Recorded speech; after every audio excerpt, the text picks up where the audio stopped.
Toonta waxa ay ka mid tahay geed daawadyada farakutiriska ah ee ummado badan ay isku waafaqsan yihiin waxtarkeeda caafimaad, waxaana soo isticmaali jiray xadaarado badan oo caalamka soo maray. Toonta waxay kaloo ka mid tahay geed daawadyada uu rasuulkeena suuban nabadgelyo iyo naxariis korkiisa ha ahaatee uu nagula dardaarmay inaanu xanuunada iskaga daaweyno. Toonta waxay kaloo ka mid tahay geedaha daawada leh cilmi baarayaashu ay isku waafaqeen waxtarkeeda caafimaad.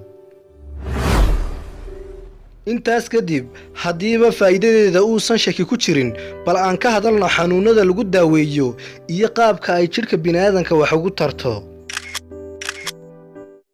Ugu horreyntii waxaa toonta ku jirta maaddo loo yaqaan allicin, waana maadada carafta toonta xambaarsan. Haddaba maadadani waxa ay sidaa awoodda guud ee toonta ku jirta. Dhinaca kale, waxyaabaha nafaqada leh laga helo toonta waxaa ugu horeeya magnesium, vitamin B6, vitamin C iyo maadada selenium. Waxaa kaloo ku jira qadar yar oo calcium iyo copper iyo waliba potassium iyo qadar yar oo bir ah. Dhammaan maadooyinka iyo fitamiinada aynu ka hadlayno toonta ayaa laga helaa. Dhinaca kale, toontu waxay sare u qaadaa difaaca jidhka, waana sababta loogu adeegsado xanuunada uu fayrasku keeno sida ifilada, durayga iyo hargabka. Waxaana la arkay in halista hargabka ay yarayso 70%.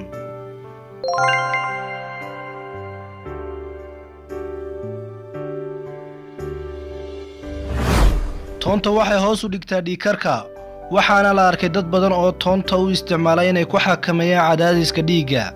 3 daraasadood oo lagu sameeyay toonta waxay sheegeen in haddii aad qaadatid qadar 600 ilaa 1500 miligram oo toon ah maalintii, inay la mid tahay adigoo qaata kaniiniga dhiigkarka ee loo isticmaalo ee loo yaqaano atenolol.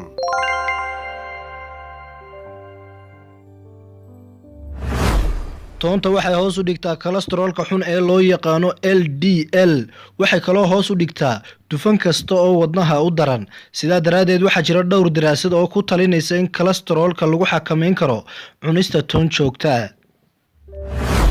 Toonta waxaa kale oo Ilaahay ku abuuray maaddo ka hortagta xanuunada hilmaanka maskaxda keeni kara, waxaanay jidhka ka saartaa waxyaabaha dhibkaas maskaxda u geysan kara ee maskaxda howlgab ka dhigi kara. sidaas daraadeedna maadaama dhiigkarka ay yaraynayso toontu, kolestaroolkana ay xakameynayso, shaqada maskaxdana ay wanaajinayso toontu, waa daawo u roon dadka gaboobay.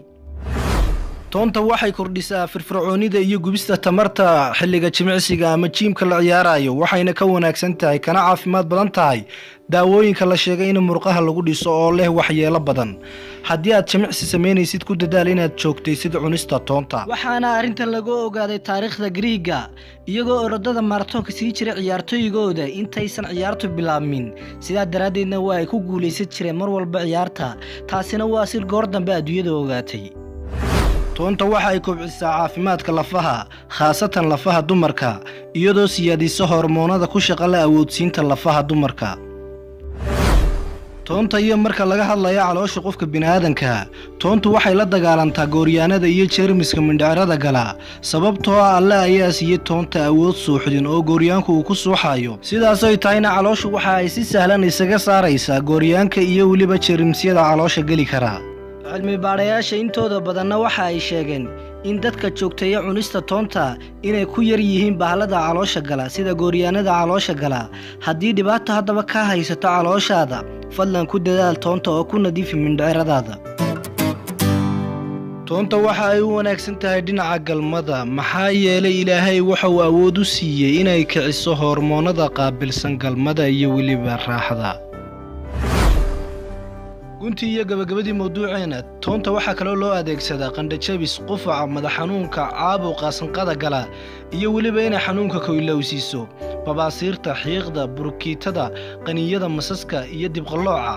sidaas ay tahay, toontu wuxuu nebigii Ilaahay ee wanaagsanaa Maxamed sallallahu calayhi wasallam inoo sheegay in haddii toonta la saaro meel uu bahal kaa qaniino iyadoo la tumay weliba ay ka soo nuugaysa sunta, iyadoo idanka Ilaahay ka hortagaysa inay suntu raacdo ama ay u gudubto dhiigga.